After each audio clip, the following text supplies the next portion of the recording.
All right, let's see how it sounds. Awesome.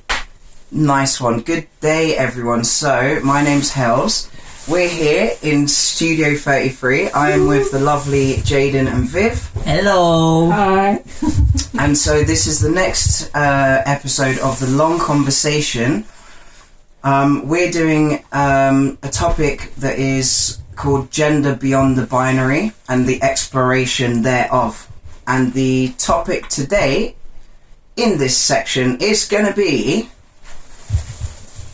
Okay, yeah, I wanted to explore how trauma meets like gender and identity, how those things relate to each other. And I guess most of us in society as it is have experienced some kind of trauma or working through some kind of trauma. And so of course it's going to play out in the questions and like exploring gender and exploring identity. So one thing that made me think of this question is often I see in the kind of anti-trans groups, or those stories like in Sex Matters and those kind of like groups, like one of the threads is like something like, you know, don't think trans is a real thing or being non-binary is a real thing. I think it's like confusion or like a trauma response, you know, that sort of story, which it definitely like triggers me to some extent. I'm like, how can you reduce to that?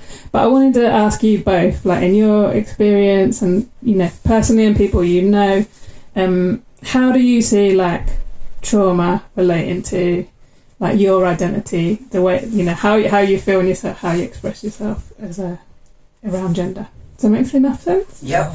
Who wants to start? You want to go first or shall I? You vibe first. All right. Still brewing in me. This is good. Cool. And like, if we jump in, we can do it organically. It's cool as well. Nice. Okay, cool. So, for me personally, I can understand how easy it is for people to reduce somebody's experience and exploration of self-actualization down to trauma, because it's very easy to minimalize, in a way, everything back to that. Yeah. However, if we look at the wider scope of humanity, removing the title of cis or transgender, every single human being has trauma. Everyone's got trauma. And, you know, if we look at, for example, trauma on domestic violence and how women in the household are affected by, and how much a percentage are actually subjected to domestic violence, we don't hear about that. We're not hearing about what was, you know, we're not caring about these people's trauma, but everyone's so interested in transgender and non-binary people's trauma. For me personally, as somebody who's non-binary and has had quite a lot of things to work through, challenges to overcome, I don't think that's necessarily affected my gender expression or awareness of who I am as a human being.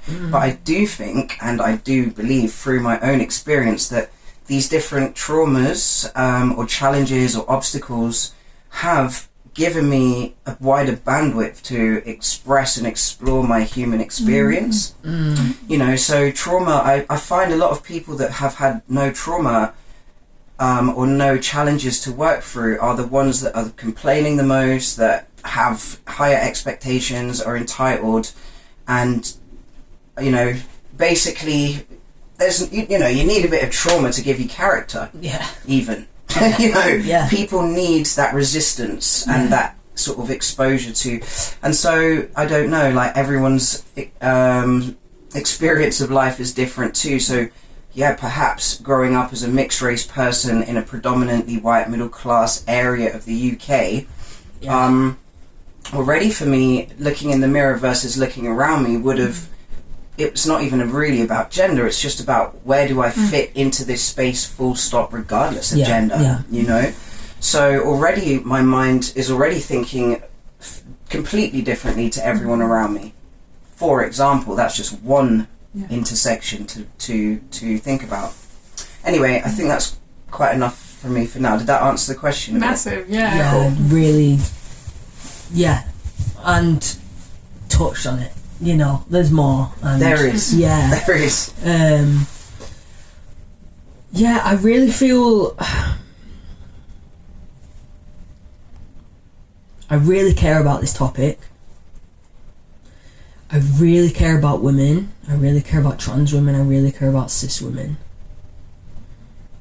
And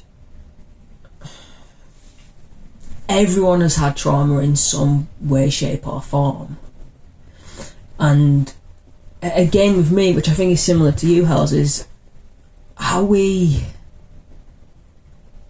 want a conclusion to the why all the time, you know. And for me personally, am I hurting anyone? Am I well? Am I safe? Is everybody else safe? If the answer to those is yes, then you can look further, you can look back, but is that enough? You know, is that enough for that to be answered? And I understand with the trans community and the children and the hormones, I understand this question, because children need space to ask the question why. But again, we fall into the binary way of making kids decide, are you trans or not? It's like, give them space, ask who you are, who am I, and who am I. Just because I'm trans doesn't mean I know who I am. Like, I know who I am, of course, but I'm always growing, I'm always changing, and I'm always asking every day, who am I? And my trauma plays into every single aspect of my life, every single day, and it runs me. Of course it runs me. I'm a human being with memory. That's that stick and triggers. But I'm safe, I'm well, and I'm not hurting anyone. And I really love picking apart the trans experience. I love it so much, and I don't think I'll ever know fully why. And I love that because it keeps me alive and asking who I am every day. And I don't think we'll ever really know why, like many of the questions, until we die and beyond. But the trauma aspect of it is important. I'm definitely not minimising it, but also, like Hel said, you can minimise by just saying, oh, is it trauma? Like, it's so much more than that, and so beautiful. Like, human beings are so beautiful. Not everything has to be terrorised and terror and fear and scared of everything beautiful, you know, that we ruin it before it even shows us its gifts it's got to show us. So I think around the trauma, it's like, yes, and, you know, I act like this not because I'm trans, but because, I've got a little young pattern in me playing, which we was actually talking about before. Our younger selves come in and they play, and I can be unconscious of that, a younger pattern, and it hurts to learn about it, but it's continuous. And I'm always working with my childhood trauma. I've got childhood trauma, but me particularly, from my personal experience, I was a boy. And I'm really using this language so lightly because we're more than physical. In my language when I was a kid, I was a boy before my trauma. It was a feeling and a knowing and a remembering that didn't match the physical. And I remember actually something coming up with a close friend of and they said, oh yeah, I haven't asked about your trauma, your transition must have been traumatic. I said, and I couldn't say because I was just processing this sentence, but at the time I would say, you're absolutely wrong. My transition was blissful. It was divine and gorgeous and expansive and light, you know. My transition was not traumatic. Of course it had its traumas, like the triggers and stuff. But there's just like, I feel like there's a negative spin on transgender being really dark, you know. Of course it's really dark. It hurts like hell, and I have to disassociate with my body to feel good sometimes. And that's a trauma response. I know that language. But if I'm to remain happy, I have to consciously choose to disassociate from my body. and I'm choosing it. Otherwise, I'll be a wreck most of the time. I'm going to leave that there because I feel like it was juicy. Yeah, nice. Anything else? Good food for thought. Yeah, and that's just touching on what you were saying there, Jaden, as well. Like, there's something about self-actualizing that, first of all, I think people think it's just like a quick, oh yeah, XYZ ABC. The same as any gender-affirming surgery, whether it be breast enlargement, breast reduction, top surgery, ears being pinned back, hair follicles being put in, electrolysis, whatever it is, it's all okay. And something I noticed was like there's so much gatekeeping for trans and non-binary gender-affirming care versus heteronormative affirming care. Like even your top surgery, so long ago, can't even remember the name. What was that again? Don't even remember what that is. It's like, yeah, but that's what I mean. And like for me personally, regardless of what am I identified as, because I'm a fucking human being. That's what I identify as. I'm a human. Yeah. So, but I'm a human that's way more comfortable in my body now. Yeah. I'm a human that loves to feel the touch of someone's hand on my chest when we're sleeping. Second that. Do you know what I mean? And before I was like, uncomfortable. So it's because I love myself that I'm like, cool, let's like clean up and make yourself feel how you look on the inside, on the outside. And I love my body. I'm just like, you know what? Yeah. Anyway, I'll leave it there too before it gets too juicy. Yeah. But that's what's up. Yeah. You know, it's not and same here. I remember after I had my top surgery, afterwards, I literally just started crying because I was like, I feel so light. I can do this without the whole world moving.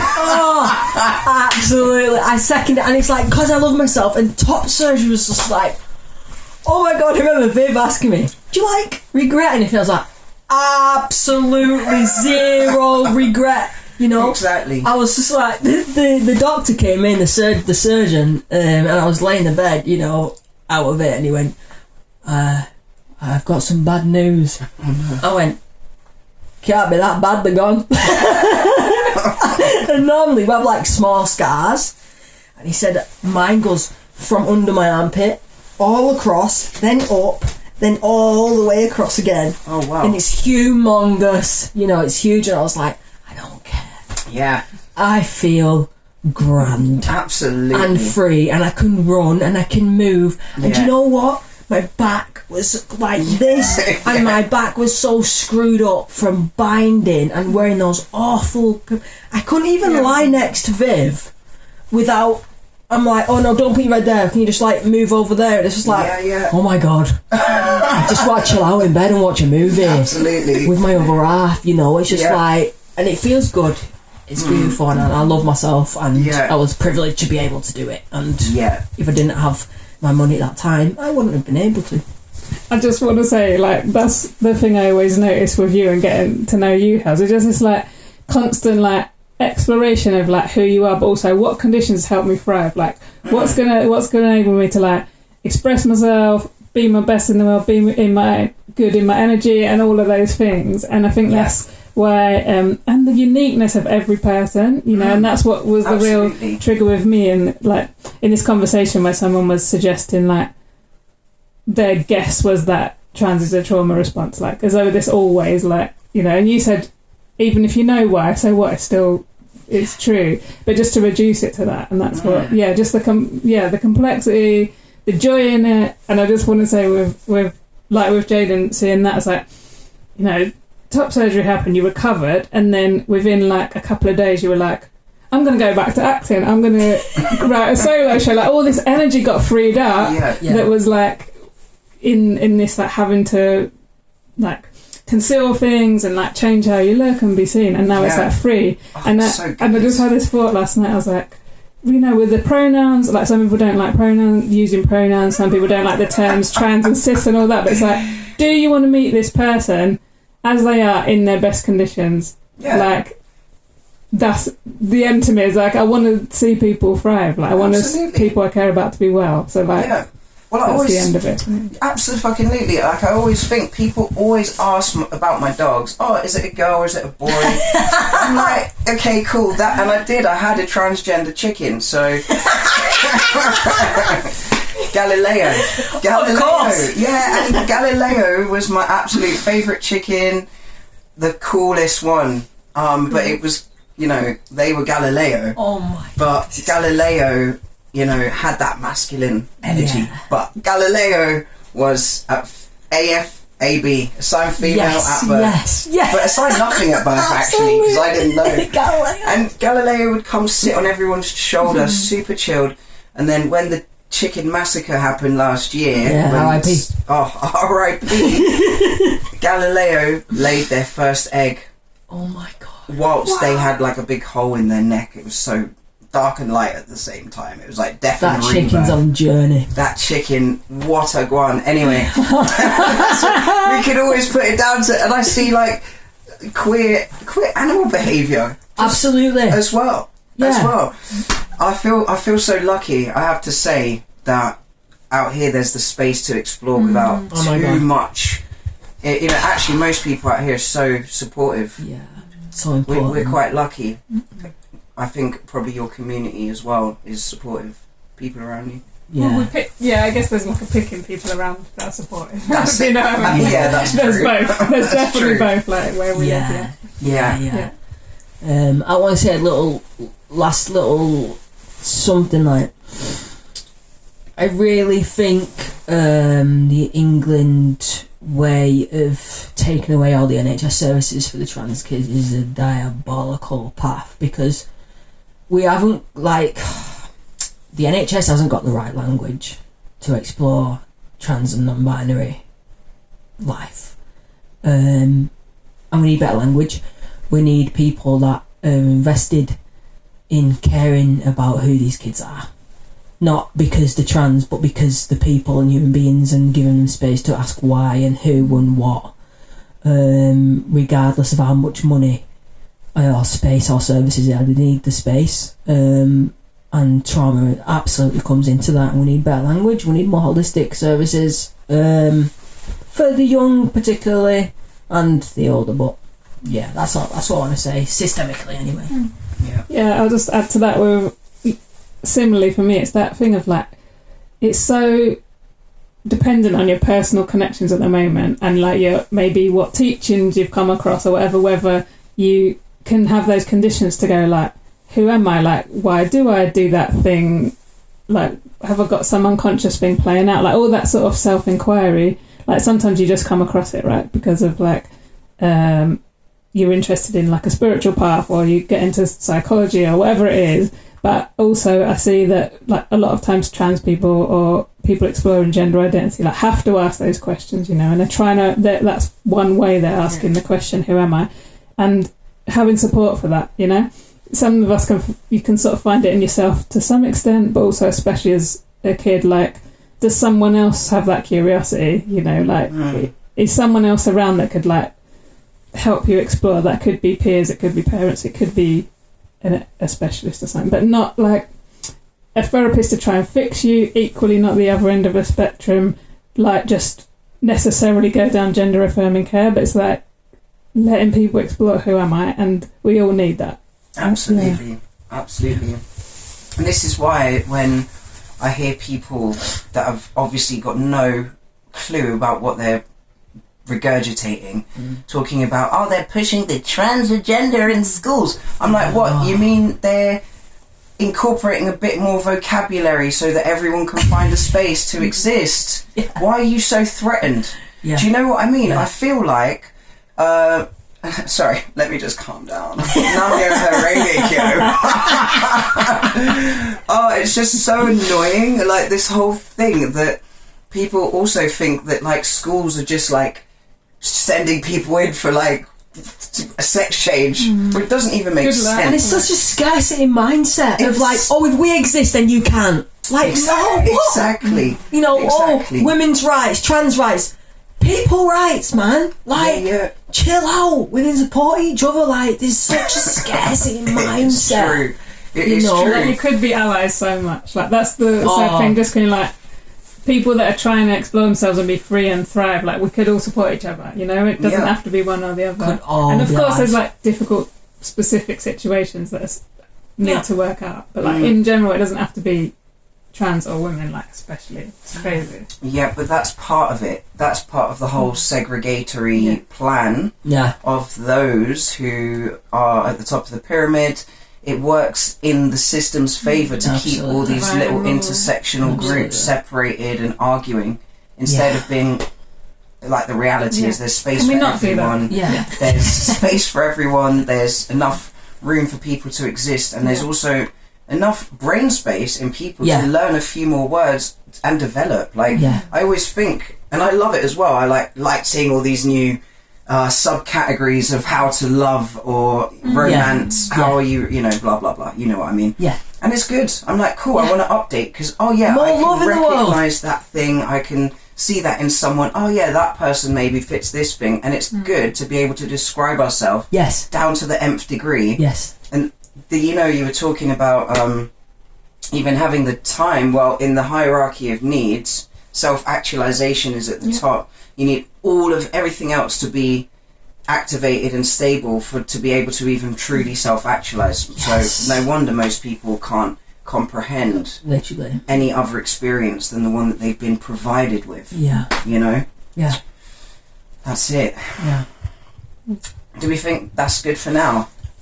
I think so. Yeah, I think that's lovely. I think so. There is. We'll do some more a little later. There'll be another one. There will. Thank you guys. Thank you for giving us your time. One love. Thanks for anyone tuning in.